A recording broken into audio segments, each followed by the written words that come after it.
Welcome to Let's Get Restorative with Miss Mulkey.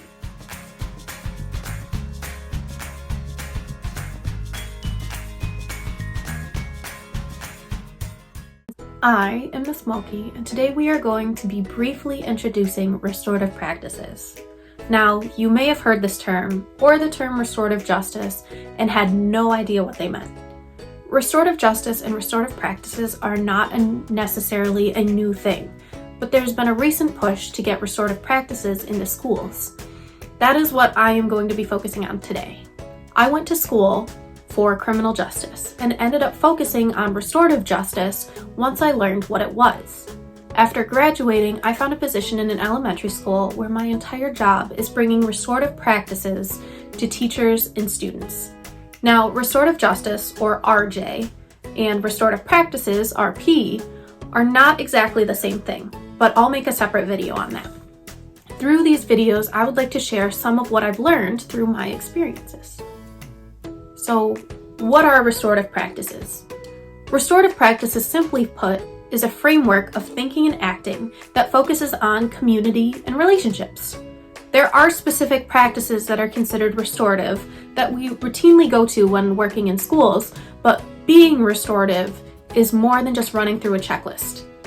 So first, I would like to define what restorative means. This is the social discipline window. Along the bottom, we have level of support. It goes from low support to high support. On the side, we have control. Again, low control to high control. First, let's start by defining support and control. Here are some definitions of support that I found. To uphold or defend as valid or right. Assist, help, encourage, nurture. And for control, power or authority to guide or manage. Conduct, direct, limit setting, discipline. Now let's imagine what it looks like when a child has low support and low control. This means that the child is essentially ignored. No boundaries are set, so they can do whatever they want, and they aren't getting any type of guidance or help. We name this box not. Something is not being done. We call this neglect. Now let's move up a box. We have high control and low support. This means that there are some pretty intense expectations for this child. They're expected to act a certain way, think a certain way, respond a certain way, but they aren't getting the support that they necessarily need to meet those expectations. It's like me telling you to do your math homework, but I'm not going to offer any help on it, and you know better than to ask because I have my own work that I need to do. When I come back later and you don't have your math done, I get mad. I don't ask why it's done, all you're going to give me are excuses.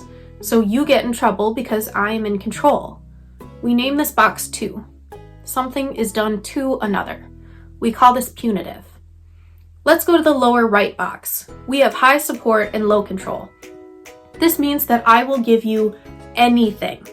You need help on your math homework, I will help you. Oh, but you want to go outside and play instead of doing your math homework? Sure, that's fine, because I have low control. I'll just do it for you. And that's what we name this box, for. Something is being done for another. We call this permissive. And lastly, our magic corner, the one we came here to define. We have high control and high support. This means I tell you to sit down and do your homework. You say you want to go outside and play, and I say no, this gets done first. You sit staring at it for a while and I notice. So I go over and I ask you what's wrong. You explain that you don't understand. So I sit there and I Google how to solve the problem, because although I passed math class myself, things have changed and I don't know how to solve the problem the way that you learned. We work through it together. We name this box with. Something is done with another. We call this restorative. With each of these examples, I'm sure you felt some type of emotional reaction to each situation.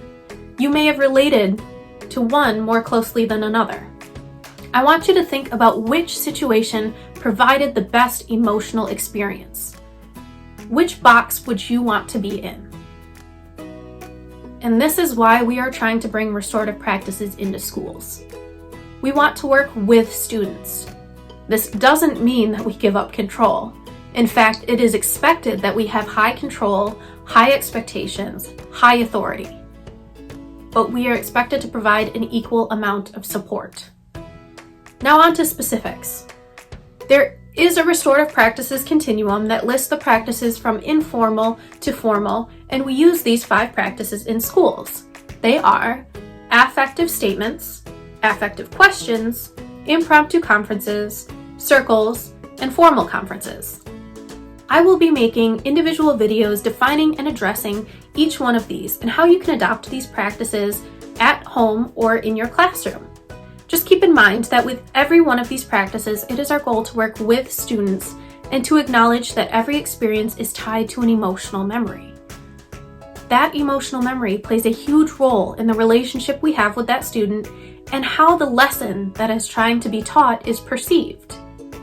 If you would like more resources to learn about restorative practices, I have linked the books that I use below and some informational sites if you would like to check them out. Be on the lookout for my next video.